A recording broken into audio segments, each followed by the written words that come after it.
Salve, nobres amigos cinéfilos! Luismar aqui de novo, hoje para a resenha do segundo episódio de O Cristal Encantado, a Era da Resistência. Se você não viu o primeiro episódio, a resenha que eu fiz a respeito dele, volta lá, o link vai estar aqui embaixo na descrição.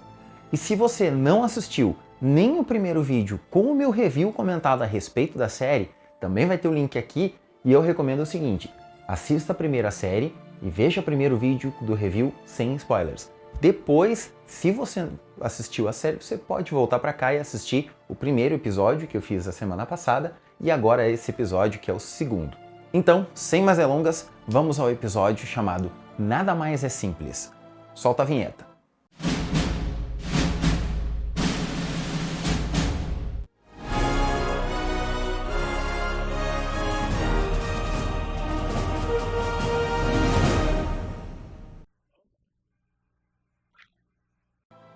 Começa o segundo episódio com alguém acordando. E é um Podlin, a gente vê que é um Podlin acordando do nada, mostra toda a preparação dele de manhã cedo, ele se vestindo, se ajeitando, comendo, tomando seu café lá, ele vai começar a trabalhar. E ele tá lá com um espanador, limpando várias coisas, a gente vê que o que ele está limpando na verdade é o planetário da Augra. E a segunda pessoa que acorda nesse episódio é a Augra. Ela volta do seu passeio quase 1000 Trines depois de entregar o cristal e, portanto, o planeta aos cuidados dos Skeksis. E ela já acorda rabugenta, isso eu garanto.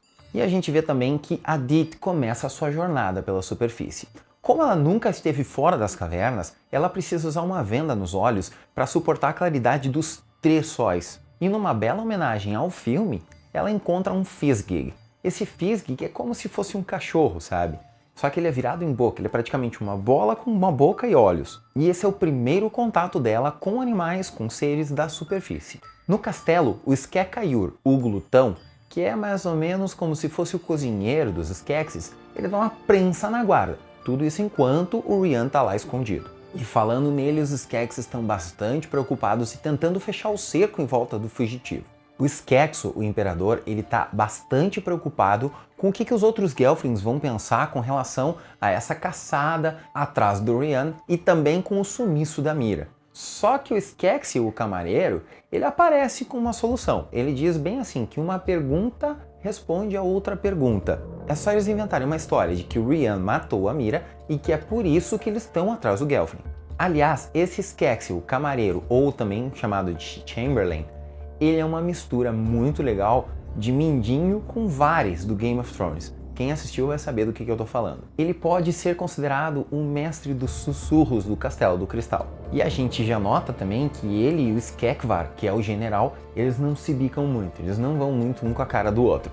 Só que atualmente o imperador está favorecendo o Skeksis, o camareiro, que é o seu conselheiro pessoal. O Skektek chega com a notícia de que a máquina de extração de essência que ele usou na Mira tá com defeito, quebrou, estragou naquele procedimento que foi um teste com a Mira. E é aquela coisa, se eles querem mais essência, eles têm que ajeitar aquela máquina, têm que arrumar. E é o que o imperador manda na hora. A notícia da correria atrás do Rian se espalha, só que o Gurjin, que é amigão do Rian, ele acredita, mais no amigo, obviamente, não acredita na história que os Skeksis estão contando, e sabendo disso, o Rian aparece para ele se mostra. É claro que o Gurjin ainda tem algumas dúvidas por causa da questão de eles estarem perseguindo o Rian e dos Skeksis até então terem sido senhores, então eles eram muito idolatrados pelos Gelflings, mas isso só dura até que os dois Gelflings compartilham sonhos. E aí sim, aí o Gurjin vê o que aconteceu e passa a acreditar piamente no amigo. Na floresta, a Dit está lá descansando, dando uma cochilada, só que do nada ela é atacada por um Gospe Seda. E quem vem em socorro dela é o que, na minha opinião, até agora é o melhor personagem da série. E o nome dele é Hup. É o Podlin que quer ser paladino. O Podlin, pequenininho, é todo atrapalhado. E ele usa inclusive uma colher como arma. O que eu acho mais legal dessa situação é que a série inteira, assim como era o filme, é um pouco sombria. E são momentos desse, de interação, por exemplo, entre o Hup e a Dit, que fazem com que dê uma amenizada nessa parte mais sombria, trazendo um pouquinho de humor, alguns momentos em que a gente dá aquela risadinha. E isso vai acontecer bastante porque a Dit e o Hup passam a viajar juntos para ir a Terra-Arar. Falando na capital, a Breya está de volta na biblioteca. Ela está lá fazendo as suas pesquisas e ela meio que descobre, passando a perna no bibliotecário, que os Sifas, que é uma outra tribo de Gelflings, pode ter informações que ela precisa a respeito daquele símbolo que apareceu na biblioteca no capítulo anterior. E ela vai atrás dos Sifas para conversar com eles e leva inclusive junto o bibliotecário, apesar dos protestos dele. No acampamento dos Sifas, ela encontra o ancião Kadia, e confirmando em partes o que o bibliotecário falou para Breya, a gente vê que os Sifas são meio traiçoeiros assim, sabe? Tanto que esse ancião Kadia, ele tenta usar uma poção de esquecimento para apagar a memória da Breya a respeito do símbolo, porque em princípio ele sabe que aquilo é muito perigoso e ameaça todo o status quo, todo o estilo de vida que os Gelflings têm até então. Só que a Breya é malandra, ela não nasceu ontem. Ela dá um jeito de trocar os copos que eles estavam tomando, de forma que o ancião Kadia é quem acaba tomando a poção. E ele fica sem memória. Nisso, uma outra profeta acaba se mostrando. É a Ônica. Ela era só uma ajudante do vidente, mas aí a gente percebe que ela também, no fim das contas, é uma profeta. Ela dá uma pequena parte da resposta que a Breya procura, dizendo inclusive que ela precisa voltar no castelo, pegar dentro dos aposentos da mãe dela um certo objeto e trazer de volta para ela. No Castelo do Cristal, os Skeksis continuam procurando o Rian. E você achava que era só você que tinha problema para encontrar o teu telefone quando você perde, né? Nessa confusão, a gente vê que o Rian e o Gurjin, eles foram até o laboratório do Skektek para tentar pegar aquela poção e usar isso como uma prova de que, de fato, os Skeksis são maus, são perversos. Até porque, de outra forma, ninguém ia acreditar neles. Mas, no meio da confusão, no corre-corre dentro do castelo, o Skeksil acaba indo até o laboratório. Os dois Gelflings percebem que ele está chegando e conseguem se esconder antes dele perceber a presença dos dois. E o Skeksil também não está na melhor das intenções. Ele vai lá especificamente para roubar o último frasco de essência que sobrou do primeiro experimento do Skektek com a máquina. E quem chega logo em seguida é o próprio Skektek. Ele entra, ele vê o Skeksil por lá rondando, o Skeksil dá um jeito de esconder o frasco de poção, mas o Skektek consegue pegar ele no flagra. Os dois começam a brigar e nessa confusão acaba caindo o frasco de essência e o Rian consegue passar a mão no frasco e ele e o Gurjin saem correndo na hora do laboratório. Os dois Gelflings acabam encurralados pelo Skektek e pelo Skeksil, mas o Rian acaba conseguindo fugir de qualquer forma. O Gurjin, ele acaba preso pelo Skeksil e dá um jeito de criar uma distração para que o Rian consiga escapar. Infelizmente, isso é um tipo de sacrifício porque ele acaba ficando preso enquanto o Rian escapa. O Rian, no fim das contas, consegue correr até uma janela, se atira e cai dentro de um lago que tem na base do Castelo do Cristal, ainda com a essência em mãos. Na floresta tá tendo aquela interação entre a Dit e o Hup enquanto eles viajam. Ela tá explicando para ele por que ela precisa usar uma venda, dizendo que ela morou numa caverna, que ela não sabe como é que o povo da superfície se vira com 3 sóis na cara, que é muito brilho. Só que durante esse papo, um vai para um lado e outro vai para o outro. Como a Dit nunca viu lua e estrelas, ela acaba interpretando errado a indicação que a Maldra da tribo dela deu de como chegar até Harar. A Maldra dela disse, siga a estrela mais brilhante até Harar.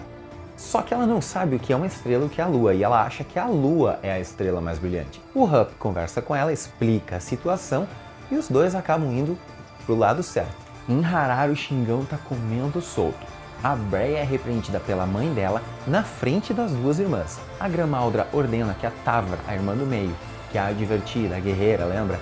Que ela vá cuidar da caravana dos Sifas, deixando, infelizmente, a Breya à mercê da mãe dela e da Celadon, que tá lá mexendo no vespeiro. E a Gramaldra aceita uma sugestão da Celadon, fazendo com que a Breya pague a sua penitência, digamos assim, a sua prisão, fazendo boas ações com a Ordem dos Serviços Inferiores. Essa ordem, ela faz caridade, é uma coisa até bem interessante, bem legal. Só que para quem é nobre, para quem tem o sangue azul, é algo que meio que denigra a imagem das pessoas. Enquanto a Gramaldra passa essa sentença, ela revela algo que a gente já sabia do final do episódio anterior, que a Breya foi até os aposentos dela, pegou de volta aquele pingente, aquela herança de família que foi tirada da fazendeira e devolveu para essa fazendeira sem que a mãe dela soubesse naquele momento. E no fim, aquela condenação é para pagar também por isso. O Skekok e a Skeklak, que até agora não sei se é o Skeklak ou a Skeklak, mas enfim, não vem ao caso, eles estão voltando para o Castelo do Cristal. Lembra que eles tinham ido buscar os tributos lá em Harar? Pois é, o Ordon, que é o capitão da guarda do castelo e pai do Rian, ele tinha ido escoltar os dois Skeksis até Harar e agora voltou também, de forma que ele só está sabendo agora de tudo o que aconteceu com o filho dele. Ao mesmo tempo, os dois Skeksis que acabaram de chegar também ficam sabendo da história e acabam colocando a culpa sobre a perda da essência nas costas do Skeksil. Mas o Skeksil a gente sabe que é liso. Ele usa sua lábia para virar o jogo e colocar a culpa nas costas do próprio cientista, do Skektek, que é sentenciado a ser punido com o besouro olheiro. Esse bichinho é um inseto natural de Tra que adora se alimentar dos olhos de animais maiores. No momento dessa sentença de condenação do cientista, o Ordon aparece solicitando uma audiência com o imperador para pedir pela vida do filho. E mais uma vez a lábia do Skeksil se mostra extremamente efetiva. Ele passa a conversa em mente para o Ordon, dizendo que o Rian e o Gurjin conspiraram para roubar a essência dos Skeksis e fugir. E também que a Mira descobriu isso e ao tentar impedir eles foi morta pelo Rian. O Ordon fica desolado, mas igual ele recebe autorização para ir atrás do Rian, mas infelizmente ele fica proibido pelos Skeksis de compartilhar sonhos com o Rian, obviamente. Só que a desculpa que eles dão, na verdade que o Skeksil dá, é de que o Rian estaria contaminado com uma doença e que, através do compartilhamento de sonhos, isso poderia infectar outras pessoas, outros Gelflings. E o salto agora é de volta para o planetário da Algra. Lá ela está envolvida com os pergaminhos que ela tinha, com os tomos de adivinhação e etc., tentando descobrir a razão de Tra em si ter acordado ela, ter chamado ela de volta naquela viagem pelas estrelas que ela estava fazendo. Ela chega a questionar para os místicos o que aconteceu durante a ausência dela. E isso é legal porque é a primeira menção que a gente ouve na série aos místicos. Só que ela se convence que, no fim das contas, ela tem que cobrar uma promessa que foi feita para ela. Quando ela foi dormir e viajar pelas estrelas, naquele transe dela, os Skeksis prometeram para ela que iam ficar cuidando do cristal, que seriam os guardiões do cristal e, portanto, de toda a Tra. E assim ela começa a jornada dela ao Castelo do Cristal. Falando no castelo, a gente volta para lá a tempo de ver a punição do Skektek. Essa cerimônia de punição é acompanhada por quase todos os Skeksis, com exceção de 2, que mais pra frente vocês vão saber quem é. E o episódio termina de uma forma bem complicada, com o som do besouro olheiro mastigando alguma coisa. E é isso para hoje, pessoal. Se tudo sair como eu espero, até a metade dessa semana deve sair um outro vídeo com a resenha comentada do 3º episódio. Até a próxima e os Gelflings sempre acreditam nos sussurros do camareiro, não?